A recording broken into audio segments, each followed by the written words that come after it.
This is Blackstone Joe, and you're listening to Slick Talk.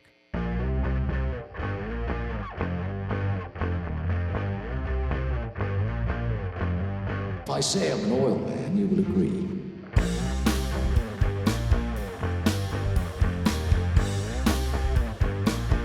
There's the stink of oil about him.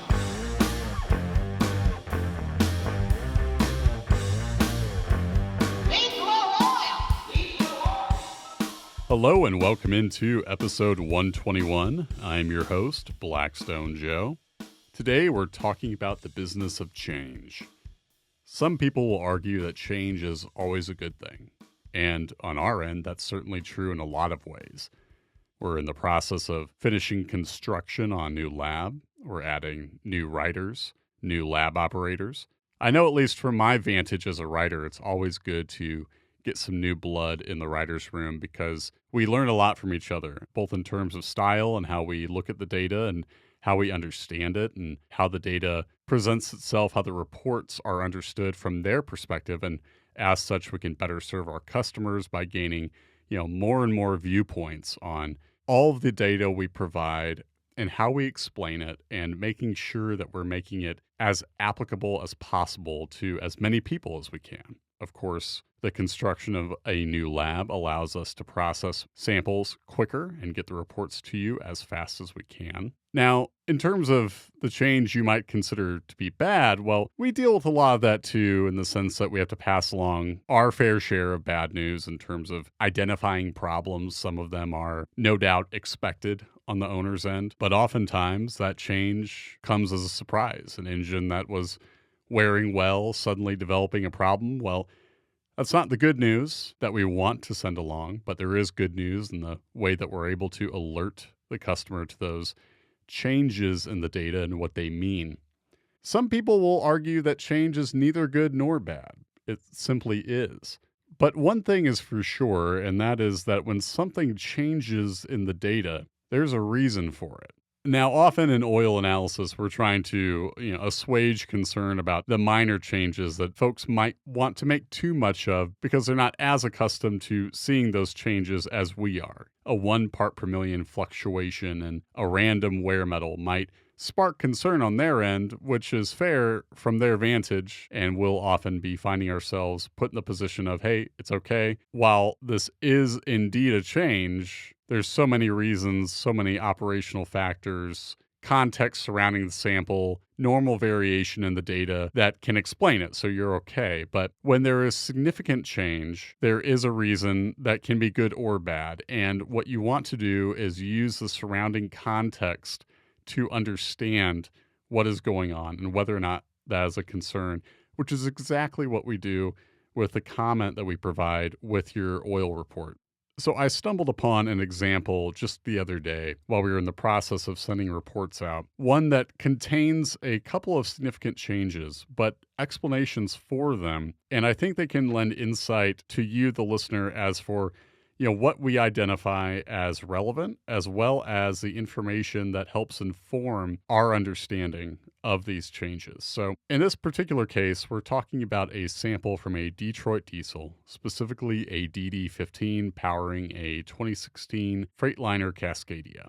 In this particular instance, we're looking at an engine that has 809,000 miles on it. Really not too much for an engine like this. We can see them really last well beyond that. And in terms of the mileage on the oil, this owner was putting 10,000 miles on their first sample. Everything looked very good, so they decided to run longer, upping it to 18,000 miles. Still a pretty conservative oil change interval for this type of motor, but totally fair to take a gradual approach. In fact, that's something that we often encourage even when things look good, because you're able to closely monitor how the engine is responding to it and allowing yourself to see if there's any concerning change or if the change is really what we expect to find in that given instance.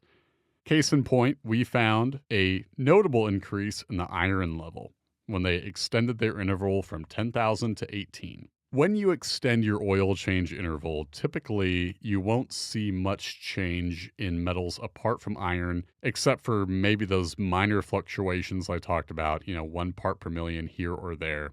Iron, however, changes the most. And that makes sense when you consider that most of the wearing components are steel. Cylinders, shafts, valve train components. A lot of iron is in the picture relative to the other metals. Chrome from the rings. You think about piston rings relative to the rest of the motor. Obviously, that's not a significant source of metal compared to the other components. So chrome should be significantly lower.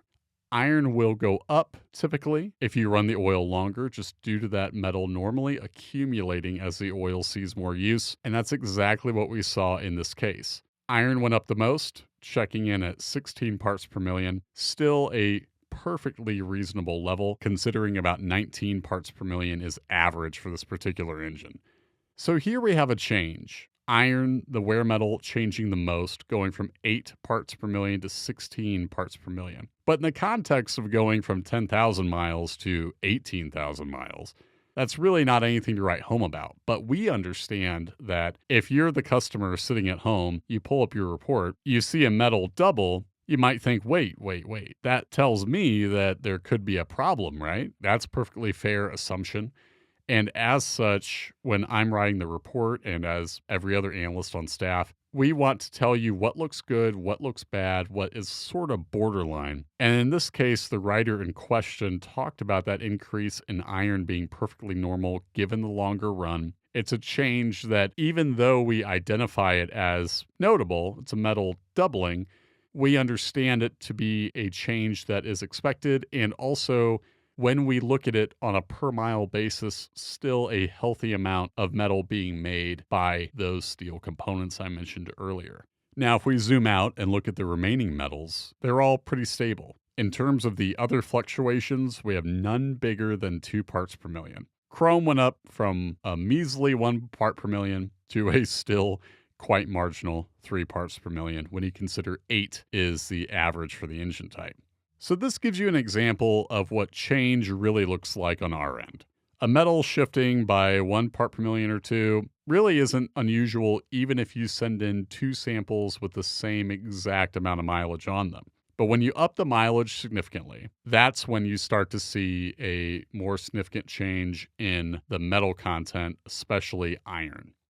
Now, going beyond the wear metals, you will see fluctuation in the additive levels. And it doesn't necessarily mean that there's anything going on with the additive package. The active additive does get used up as the oil sees more use. However, if you send in a sample with 5,000 miles on it, change the oil, then you sample another 5,000 mile run, change that oil, you're not going to get the exact same amount, let's say, of calcium, for example. There's going to be a fluctuation just due to the normal variation that comes from running those 2 samples through the spectrometer. It's not unusual to see calcium at, say, 1,700 parts per million, and then you send in another sample from that engine, same amount of mileage, same oil. Maybe that will be in the 1,800s. That would appear significant, but really it's the metal content that's more notable because those additive levels, they're so much higher, and as such, there's going to be a greater amount of variation, one sample to another. Metals, though, they speak to a more significant change taking place in the crankcase when they fluctuate.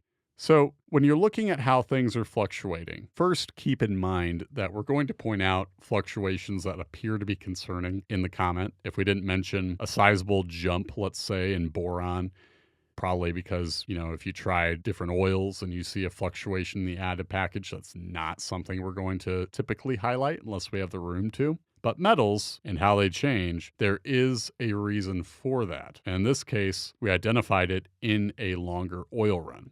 Importantly, there's nothing in this sample to suggest that any of that is extra wear because we didn't see any change in the elements that indicate contamination, anything noteworthy that would suggest excess dirt or coolant. We didn't see a low flash point to indicate fuel, none of that. And the oil filter, both held up well. So that leaves a longer interval as your explanation for the increase, and by looking at the wear rate, which is how much metal is being made per mile, it's perfectly within the normal range. So that is a change that you could put in the good category in the sense that it shows that steel parts handle that interval well. Now, there are exceptions to that rule where, say, iron and other metals could look even better after a longer run. It's not unusual for some engines to just have that good of a wear profile where as trends build, it can look even better than it did when we first met it initially. And sure, if you have perfectly stable metals after a longer run, you have a great engine, you're taking great care of it. But a fluctuation like the increase in iron that we saw here, well, it's still good because we can see that it points to healthy wear all the same, even with the higher level. Now I want to switch gears and talk about a change in the physical properties, this coming from the same sample that I've been discussing already. The owner added Lucas, specifically Lucas Oil Stabilizer. Now, if you send a sample in of the oil you're running without Lucas, the viscosity is probably going to be in spec unless, of course, there's contamination or, you've added something else like a flush or a very long oil run where the viscosity can thicken up. When you add Lucas Oil Stabilizer, well, that can thicken the oil above the expected range, harmlessly so. We say that because a viscosity that's high due to Lucas, it's not going to translate to an engine wearing more than it was already. Now, people have their reasons for adding Lucas, and if that's due to a change in terms of how the engine is running, I always caution people to first investigate why that change took place before adding Lucas. If the engine's making a noise that is a change from the norm, and you add Lucas to quiet it, that doesn't mean the reason for the noise went anywhere. It just means the noise itself is gone.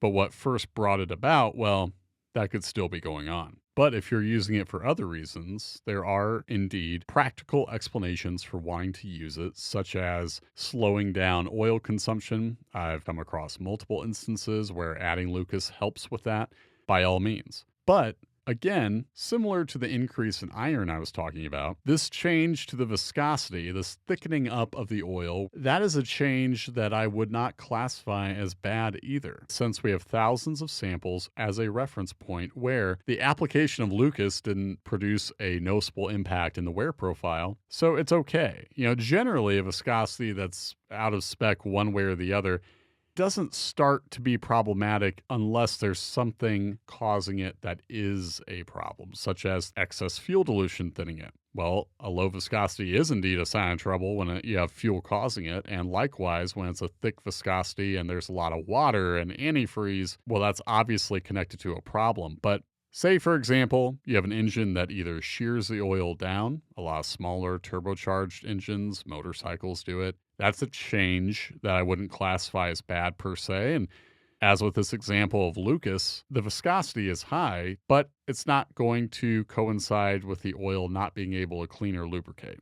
So once again, we have a change that we can understand, thanks to the customer making us aware of what they're running, how they're handling their oil change intervals, and with that, we have the necessary tools to understand why things are going on. So it's another great example of why including the additives you're using, the oil you're running, the oil change interval that you're trying for, all of that informs the data and helps us understand what's going on in letting you know that if a metal is higher than average, if it is increasing at a rate that you might not have expected, well, we can understand that based on what you're doing with that oil change interval and what we've come to see from similar engines and what we understand both in terms of averages that we've developed and averages that you've developed.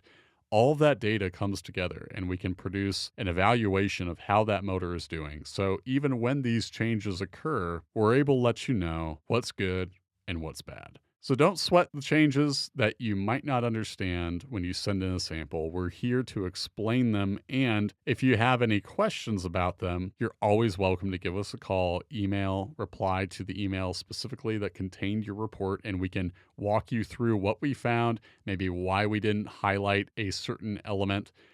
Keep in mind, we're never going to leave you hanging. We aren't going to ignore one problem to focus on another. However, there is so much to unpack in an analysis. So if you want to learn more, or if you have more info for us after sending in that sample, we welcome the details and we're happy to explain the ones that we provided. So that brings today's show to a close. Thank you all for tuning in, especially those who also tuned in to our previous episode 120 on forum fiction. If you haven't checked that one out yet, highly encourage you to do so. We covered a few forum takes I found online that need a little bit of clarification, in some cases, a great deal of correction. And so if you have been reading online about oil analysis or the work we do at Blackstone and you're wanting to be as informed as possible, definitely check that episode out after you leave here if you haven't already. That's all for today's show. Thank you so much for joining me. This is Blackstone Joe signing off.